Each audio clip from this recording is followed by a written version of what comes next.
My guest today was named in the top 50 cybersecurity influencers in 2017.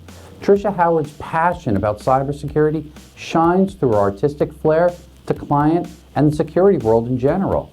She currently represents HolistiCyber, a full-service nation-state security defense firm based out of Manhattan. Tricia, what keeps you up at night? Hey, Scott, I'm sure that anybody who works or cares about security is very used to the idea of not sleeping.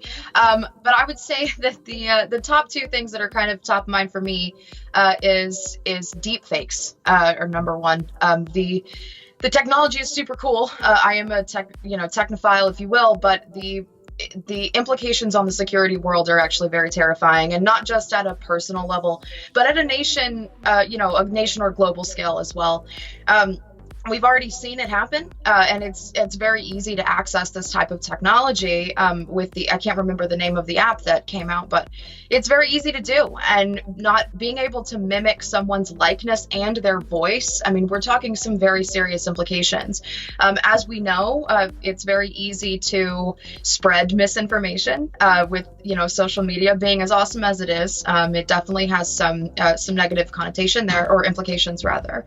So there's a lot of scary things from revenge porn to things to blackmail, from ruining careers and lives on a personal level.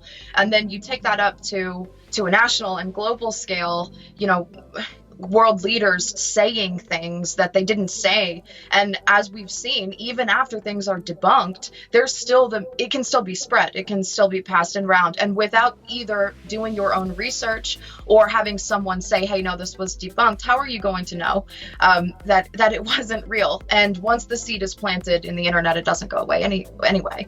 So that's the first thing. And second off, I would say, which is part of the reason why I moved to HolistiCyber, is how the nation state attacks are getting more frequent, and it's taking over the threat industry. If you look at not all, but most of the major attacks in the last couple of years, WannaCry, NotPetya, they were all not only funded, but technically supported by nation states. And while we find that scary on our own from a national defense perspective, take that to the private sector. Imagine how much data and information you can get, not only about the company, but about the people. And it's very, very scary to think that is possible to be exploited. And a lot of companies don't necessarily have the tool set or the policies or procedures to defend against something like that, as we saw with WannaCry. So I would say in a nutshell, those two things are what's mostly top of mind for me right now. Yeah, some great information there. Hey Tricia, where can our viewers that are watching learn a little bit more about you and maybe reach out and connect with you to talk some more? Yeah, sure. Probably Twitter is easiest. You can find me at TriciaKicks SAS. That's SAAS. All of my social channels are under that. And you can also check out my website at TriciaKicks SAS or TriciaKicksSAS.com. Yes. Great. Hey, thanks again for joining us here and sharing some of your insight. Really appreciate it. Yeah, thanks for having me.